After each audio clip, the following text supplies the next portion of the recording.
YCP నేతలను కేసులు వెంటాడుతున్నాయి. స్కాముల మీద స్కాములు వెలుగులోకి వస్తున్నాయి. వరుస కేసులతో నెల్లూరు జిల్లా వైసీపీ నేతలు ఉక్కిరి బిక్కిరి అవుతున్నారు. ఇప్పటికే అక్రమ మైనింగ్ కేసులో అరెస్టై 2 నెలలుగా జైల్లోనే ఉన్నారు మాజీ మంత్రి కాకాని గోవర్ధన్ రెడ్డి.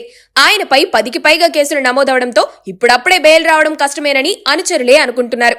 ఇదే మైనింగ్ కేసు మరికొంతమంది నేతల చుట్టూ తిరుగుతుండటం జిల్లాలో హాట్ టాపిక్ గా మారింది. అక్రమ తవ్వకాల కేసులో అరెస్టైన శ్రీకాంత్ రెడ్డి ఇచ్చిన సమాచారంతో ఇప్పుడు మాజీ మంత్రి అనిల్ కుమార్ కు ఉచ్చు బిగుస్తుంది. క్వాడ్స్ కేసులో అనిల్ కుమార్ అనుచరుడు శ్రీకాంత్ రెడ్డిని అదుపులోకి తీసుకున్న పోలీసులు అతని నుంచి మరింత సమాచారం రాబట్టారు. అతని వాంగ్మూలంలో సంచలన విషయాలు వెలుగులోకి వచ్చాయి. అనిల్ కుమార్ యాదవ్ కాకాని గోవర్ధన్ రెడ్డితో తనకు వ్యాపార లావాదేవీలు ఉన్నాయని శ్రీకాంత్ రెడ్డి అంగీకరించినట్లు పోలీసులు తెలిపారు. 2023 ఆగస్టు నుంచి క్వాడ్స్ వ్యాపారం సాగింది. లీజు గడువు ముగిసిన రుస్తుం మైన్ నుంచి క్వాడ్స్ తీశారు. వాకాటి శివారెడ్డి, వాకాటి శ్రీనివాసరెడ్డి క్వారీ పనులు చూసుకున్నారు.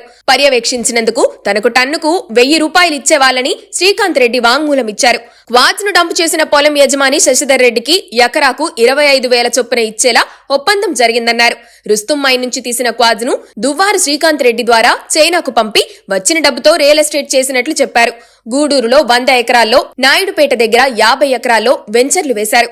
ఇందులో అనిల్ కుమార్ యాదవ్ భాగస్వామిగా ఉన్నారని శ్రీకాంత్ రెడ్డి వెల్లడించారు. హైదరాబాద్ లోనూ 2 హౌసింగ్ ప్రాజెక్టులు చేశామంటూ పోలీసులకు చెప్పేశారు శ్రీకాంత్ రెడ్డి. మణికొండ, తుర్కయాంజల్లో ఈ వెంచర్లు ఉన్నాయన్నారు.